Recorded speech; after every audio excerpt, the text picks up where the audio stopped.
There is within each of us a silent plea, a whisper, often drowned in the noise of the world, that says, "You were not made to follow, you were made to become."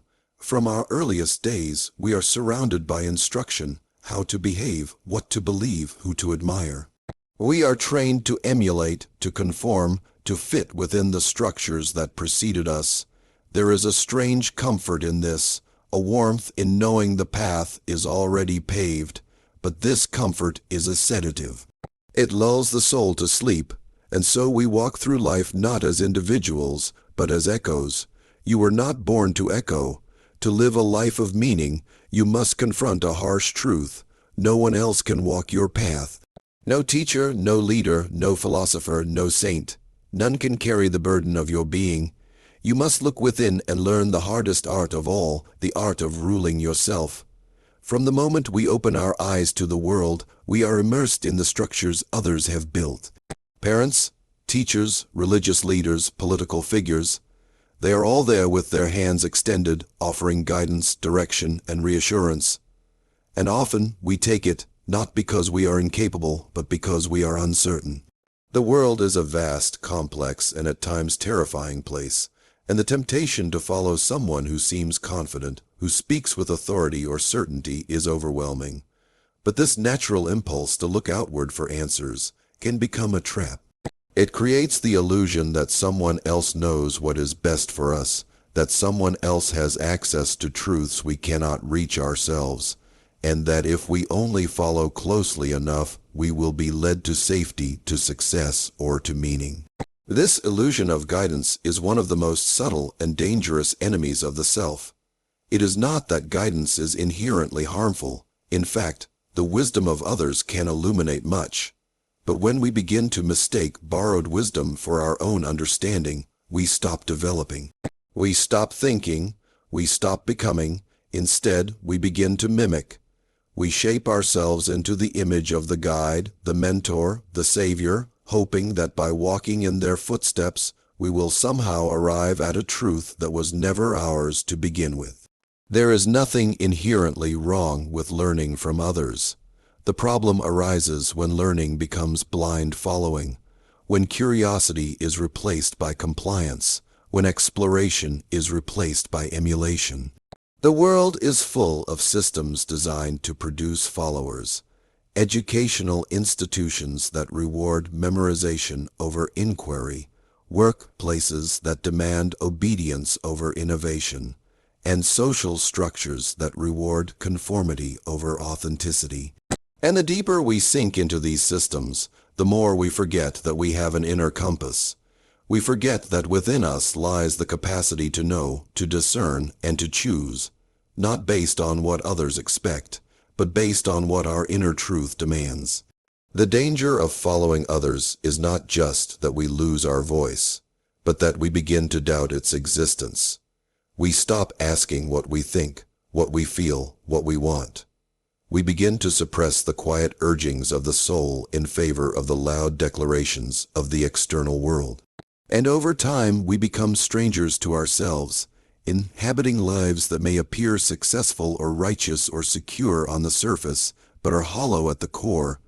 We may be applauded for how well we have followed, but we are never truly known, not even by ourselves. To awaken from this illusion is not easy. It requires courage to step away from the herd, to risk being misunderstood or even rejected. It demands that we face our own ignorance, our own uncertainty, and build knowledge from within.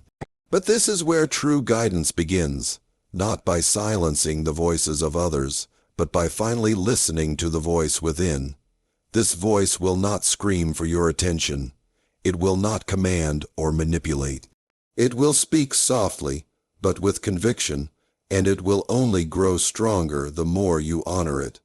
To reject the illusion of guidance is not to live in isolation, but to step into your rightful place as the author of your own life. And once you do, you realize that the journey inward is not the avoidance of life, but the beginning of it. To rule oneself is not a matter of mere willpower or surface discipline. It is not about adopting rigid control over thoughts and behaviors, nor is it the performance of stoic detachment or artificial strength. Ruling oneself begins at a far deeper level, one that most people avoid their entire lives. It begins in the dark, unexplored territories of the psyche, in what we might call the shadow. The shadow is everything within us that we have denied, rejected, repressed, or disowned. It is made of impulses we find unacceptable, thoughts that frighten us, emotions we were told were shameful, and all the unexpressed potential we never dared to explore. Often, the shadow is not only filled with what society labels as bad, anger, lust, envy, but also with positive aspects that we buried out of fear. Our ambition, our creativity, our power. Because these parts did not align with the expectations of our parents, our culture, or our religion, we banished them.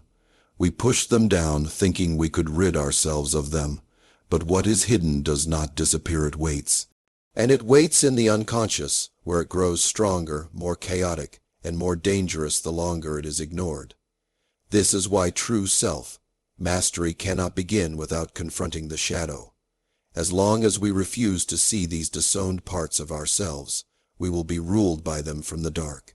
They will appear in our projections onto others, in the relationships we sabotage, in the strange patterns that repeat in our lives.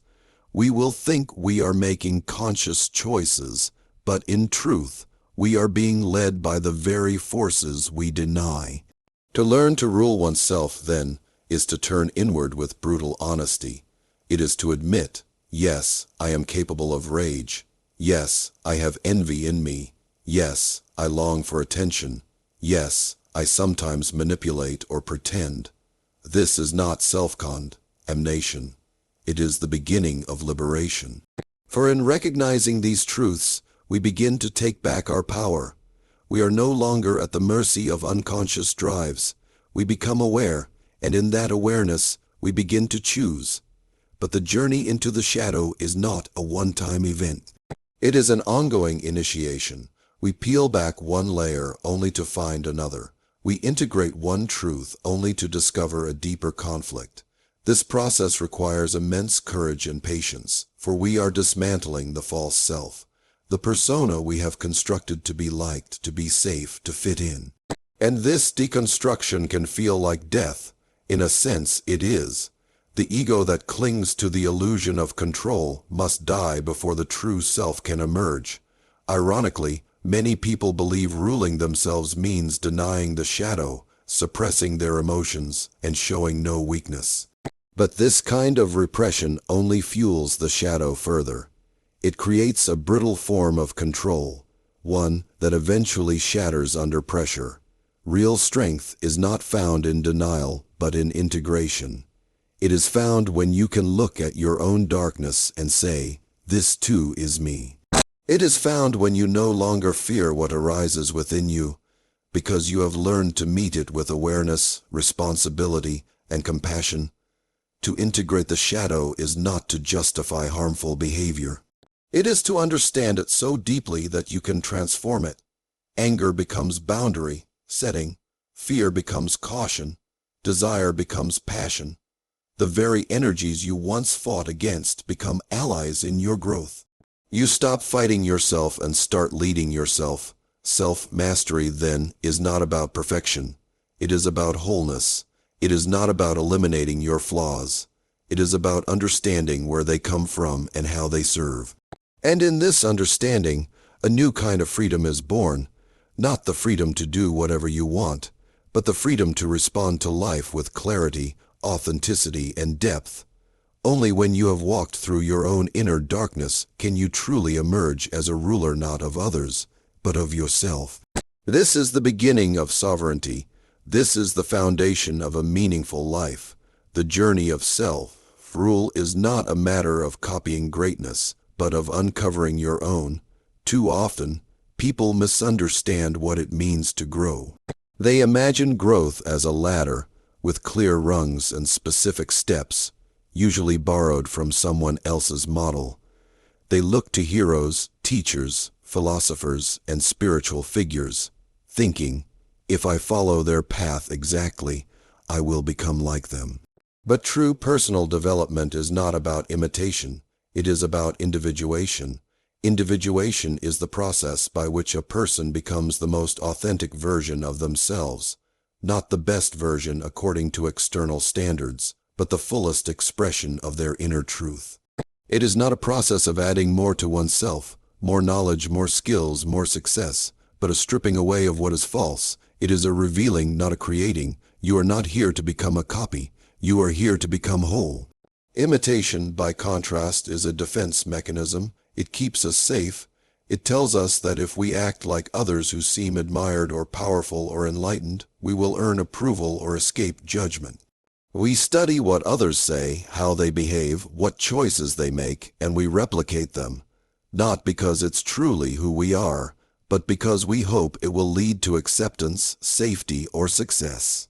This is the root of the false self, the persona we wear to survive in a world that often discourages individuality. But the cost of imitation is staggering. It may gain you the world's favor, but it will cost you your soul. It disconnects you from your inner compass. It silences your unique voice. And worst of all, it creates a life that may appear meaningful from the outside, but feels hollow within. You may be admired, but you will feel unseen.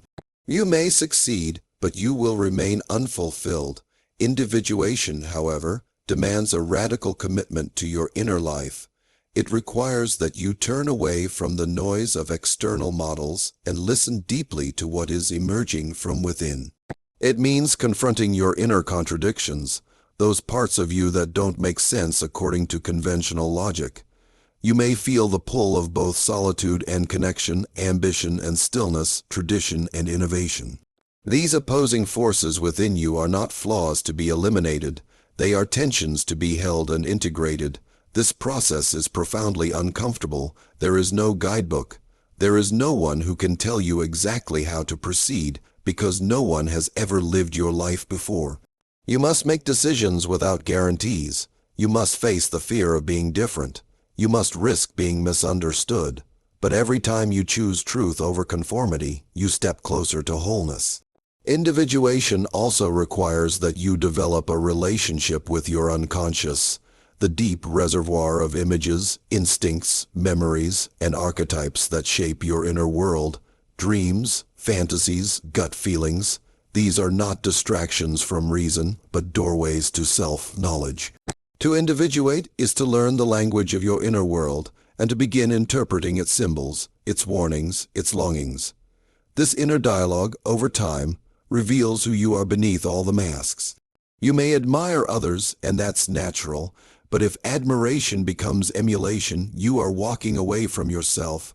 Learn from others, yes, let their lives inspire your courage, but always bring the lesson back to your own center. What is true for me? What does my soul require? Only you can answer those questions, and no amount of imitation will bring you closer to their answers. The paradox is that the more you individuate, becoming more uniquely yourself, the more universal your impact becomes. The world does not need replicas. It needs individuals who have become whole. It needs people who are not acting out roles, but living out truth. So stop trying to become someone else. Become yourself. That is the greatest journey you will ever take, and the only one that leads to genuine fulfillment. In the modern world, there exists an invisible force more powerful than laws, more insidious than tyranny, the collective mind. It speaks not through a single voice, but through the overwhelming noise of conformity. Media, popular opinion, cultural trends, political slogans, social media feeds, religious expectations. Everywhere you turn, it whispers the same message. Do not think for yourself. We have already decided for you. This is the quiet tyranny of collective thinking, and it is the greatest threat to personal sovereignty. It does not arrive wearing the face of oppression. It arrives in the guise of belonging. The need to belong is one of the most powerful human instincts, to be part of a group, a tribe, a community. This gives us security, identity, a sense of meaning. But in our hunger to belong, we often trade away something more precious, our inner clarity. We begin to believe that what the group values is what we should value. What the group hates is what we must hate. What the group celebrates is what we must pursue. Without realizing it, we stop asking our own questions. We stop trusting our own instincts, and slowly we become strangers to our own inner voice. The collective mind does not want individuals. It wants obedience, it wants predictability, it wants people who think in lines, not circles, who walk the same paths, make the same choices, repeat the same phrases. It fears the unpredictable, the nuanced, the deeply personal. And so, it punishes difference, it shames those who question, it marginalizes those who do not fall in line. This pressure can be subtle, a look, a silence, a rejection, or overt through ridicule, censorship, or exclusion. But the result is the same. The individual learns to suppress dissent, to mute their uniqueness, to edit their truth in order to stay within the warm, safe bounds of acceptance. This is why so few people ever truly become themselves. They live lives shaped by the expectations of the collective, pursuing careers, relationships, ideologies, even spiritual paths that are not theirs. They may appear happy, successful, even virtuous, but deep inside, something is missing. Something vital, and often they don't even know what it is. It is their soul, their essence, the part of them that was never meant to be molded by consensus. To escape the tyranny of the collective is not easy. It requires solitude, not isolation, but the willingness to step away from the noise. It requires deep listening, not to the news, not to influencers, not to trends, but to the still, small voice inside, the one that existed before the world taught you what to value. And it requires the courage to be seen as different, to be misunderstood, even to be alone. But in that aloneness, something extraordinary begins to happen. You start to remember who you are. This is not a call to arrogance or superiority. The goal is not to separate yourself out of pride, but to reconnect with your own depth. The collective is not evil. It is simply unconscious. It follows patterns. It moves by inertia, but you are not a pattern. You are not a trend. You are a conscious being, capable of reflection, choice, and transformation. You were not made to be swept along by the current, but to find your own current and follow it with integrity. When you free yourself from the collective mind, you don't become a rebel for rebellion's sake. You become a grounded, thinking, feeling individual. You begin to see the world more clearly, not through the lens of mass opinion, but through your own hard-won understanding. You begin to speak not in slogans, but in truths, and in doing so, you give others silent permission to do the same. The world does not change through mass agreement. It changes through individuals who have the courage to think, feel, and act from their own center. Individuals who have freed themselves from the hypnotic pull of conformity and dared to be conscious in a world that prefers sleep. Be one of them, not for glory, not for applause, but because your soul depends on it. To truly rule oneself is to make the unconscious conscious. Most people believe they are in control of their lives.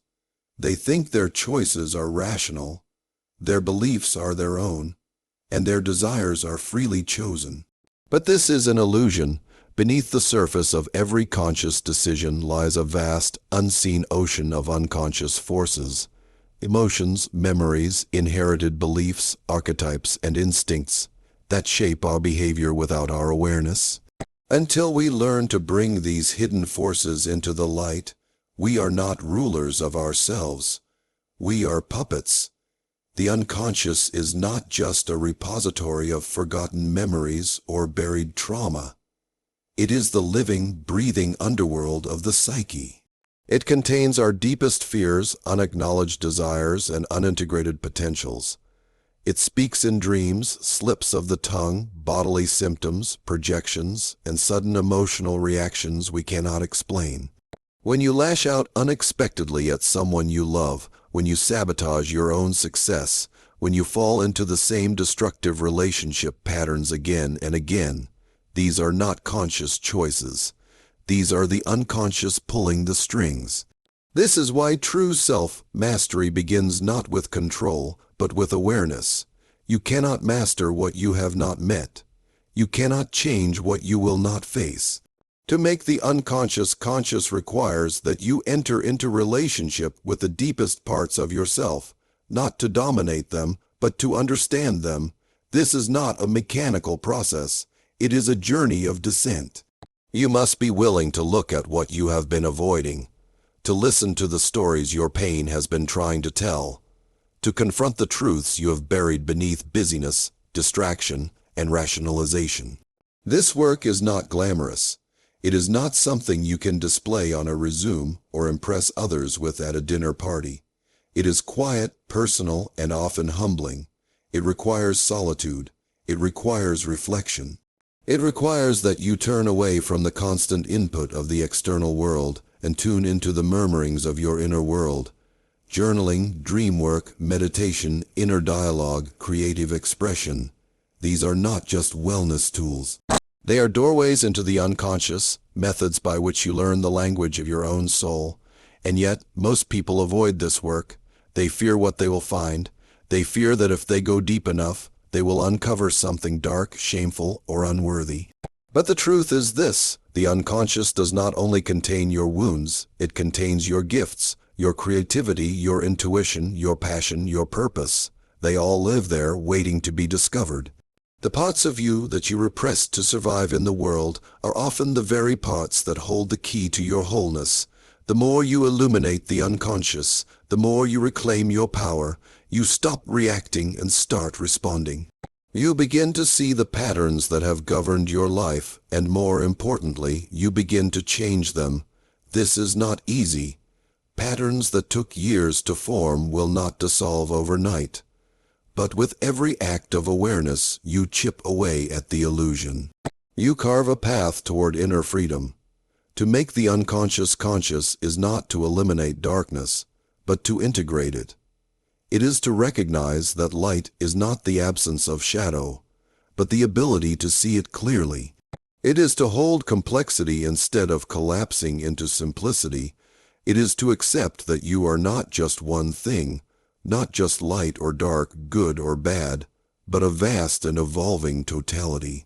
And in that acceptance you find strength, not the brittle strength of control, but the enduring strength of self-knowledge. This is what it means to rule yourself, not to conquer your instincts, but to understand them. Not to silence your inner voices, but to learn which ones speak truth. Not to seek purity, but to become whole. This is the path of the conscious individual, and though it may be difficult, it is the only path that leads to authentic power. At the heart of learning to rule yourself is the acceptance of one inescapable truth. You are responsible for your life. Not your parents, not society, not fate, not luck. You. This does not mean that life is fair, or that you are to blame for every misfortune or hardship you've endured. Rather, it means that how you respond to life, how you choose to live in the face of everything that happens, belongs to you alone. No one else can carry that burden, and no one else should.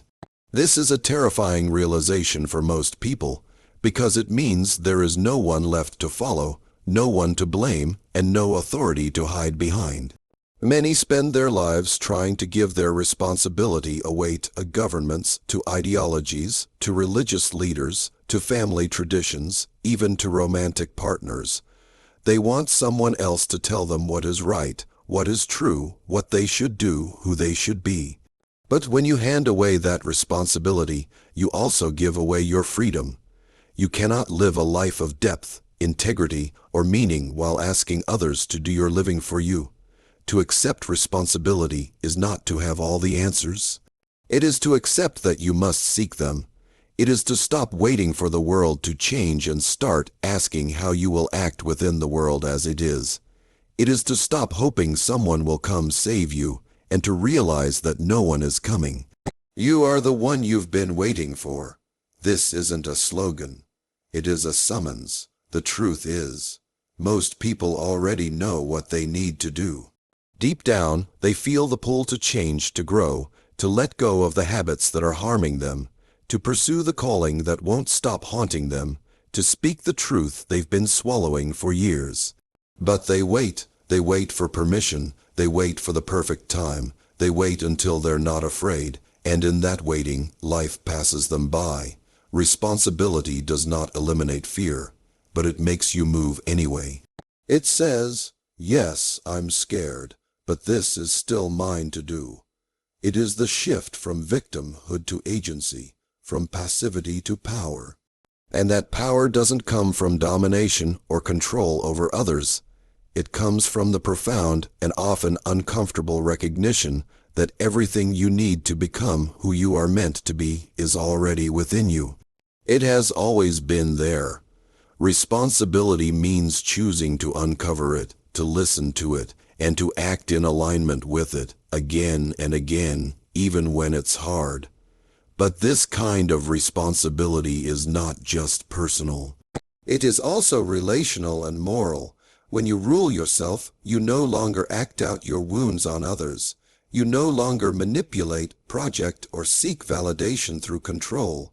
You take ownership of your emotions, your desires, your limitations, and your power. You become a steward of your inner world, and in doing so, you begin to relate to the outer world with greater clarity, compassion, and maturity.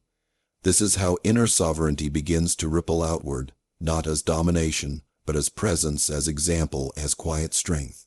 And in this strength, you become a mirror, not the kind that demands imitation, but the kind that silently invites others to do the same, to stop waiting, to stop blaming, to stop handing away their power. You become the one who doesn't need to follow because you've found your own path, and in walking it, you light the way. No one can do this work for you, but no one can take it from you either. That is the burden and the gift of being fully alive. And once you accept that responsibility, fully, deeply, and without excuse, you are no longer a follower. You are no longer a victim of circumstance or expectation. You are sovereign, you are whole, you are finally free.